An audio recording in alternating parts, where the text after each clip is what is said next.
दीपाली की शादी में कोई अड़चन नहीं हो सकती थी, क्योंकि वह बहुत सुंदर थी। क्योंकि उसके माता पिता को ना जाने क्यों कोई लड़का जाति समाज में जचता नहीं था। खूबसूरत दीपाली की शादी की उम्र निकलती जा रही थी। पिता कॉलेज में प्रिंसिपल थे, किसी भी रिश्ते को स्वीकार नहीं कर रहे थे। अंततः हार कर दीपाली ने एक गुजराती युवक अरुण के साथ अपने प्रेम की पीकें बढ़ानी शुरू कर दी। दीपाली और अरुण का प्रेम 3 से 4 साल चला।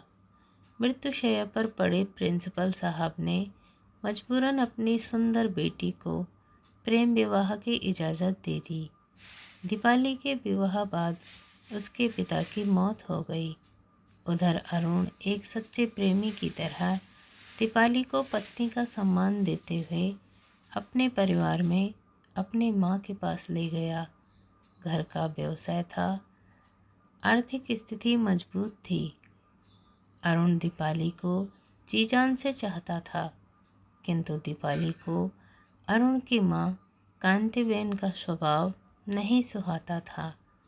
कांतिबेन अपनी पारिवारिक समस्याओं का पालन करती थी, जैसे सिर पर पल्लू डालना आदि। वे दीपाली को जब तक टोक देती कि वह हाथ पांव ढक कर रखें, सिर पर आंचल डालें आदि। यह सब गुजराती परिवार में बहू का सामान्य आचरण था, किंतु दीपाली को यह कतई पसंद नहीं था।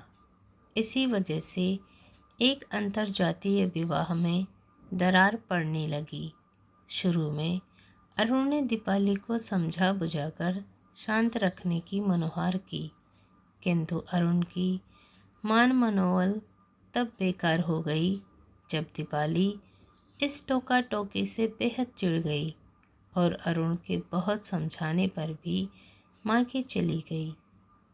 दीपाली मायके गई तो उसकी माँ माया ने उसे समझाने के बदले अपनी दूसरी बेटियों संग भड़काना शुरू कर दिया।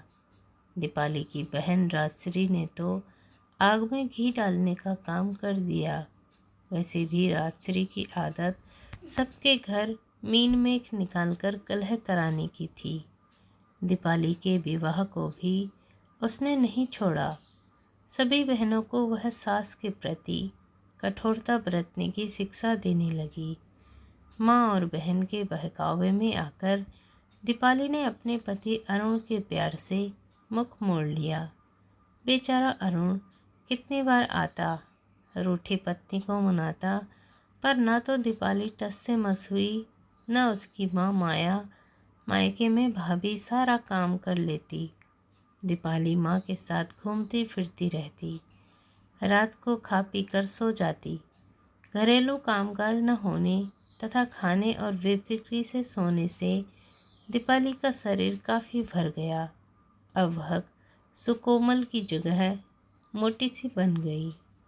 हालांकि आकर्षक अब वह भी थी, पर पति के प्रेम को ठुकराने से उसके सौंदर्य में वह मासूमियत नहीं छलकती।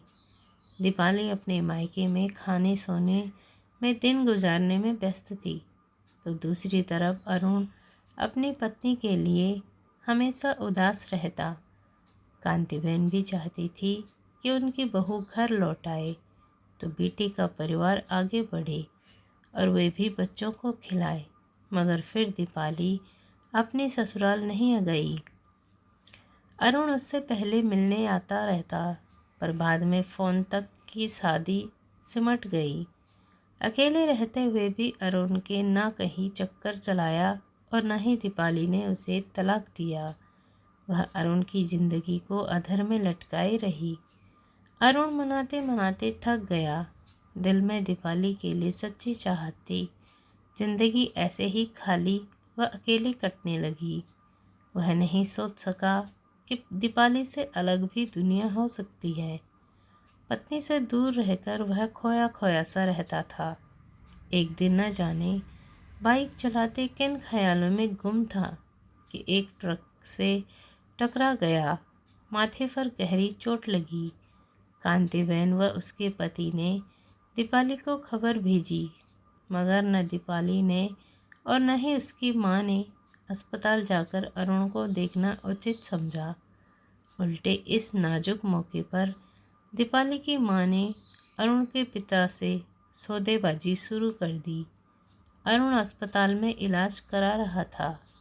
इधर दीपाली की माँ ने कहला भेजा कि दीपाली अब उसकी सास के संग हरगिज नहीं रहेगी। उसे एक नई जगह, नए क्वार्टर में बसाया जाए। अपने घायल बेटे के सुख के लिए उसके पिता नारायण ने यह शर्त भी कबूल कर ली, किंतु जख्मी बेटे की तीमारदारी में वे ऐसे व्यस्त रहे कि अलग से घर गृहस्थी से मुक्त सजा सजाया कमरा बेटे के लिए अरेंज नहीं कर सके। इसी तरह कुछ दिन और निकल गए, पर अपने कमज़ोर हो चुके जख्मी पति को देखने दीपाली अस्पताल नहीं आई। वह बस नए कमरे की मांग पर अड़ी रही, मानो उसे अपने पति से ज़्यादा परवाह अपने लिए अलग कमरे की थी। अरुण को अस्पताल से डिस्चार्ज कराकर उसके पिता घर ले आए, फिर बेटे की नई गृहस्थी बसाने के लिए नए कमरे की व्यवस्था में जुट गए। किंतु घायल अरुण के दिल पर दीपाली की इस स्वार्थी शर्त का और बुरा प्रभाव पड़ा। वह अब और ज़्यादा गुमसुम रहने लगा। पहले की भांति वह रूठी पत्नी को मनाने के लिए अब फोन भी नहीं करता, न ही दीपाली अपनी अकड़ छोड़कर पति से बात करती। इसी निराशा ने अरुण को भीतर से तोड़ दिया। वह जैसे समझ गया कि जिसे उसने इतना जीजान से चाहा, वह गर्भविहाता होकर भी उसे जख्मी हालत में देखने नहीं आई, तो उसके संग आने की जिंदगी व्यतीत करने की क्या अपेक्षा करनी। अरुण के सारे स्वप्न झुलस गए। जो प्रेम का भाव उसे जीवन जीने की ऊर्जा देता था, वह अब लुप्त हो गया था। वह खाली सा महसूस करता।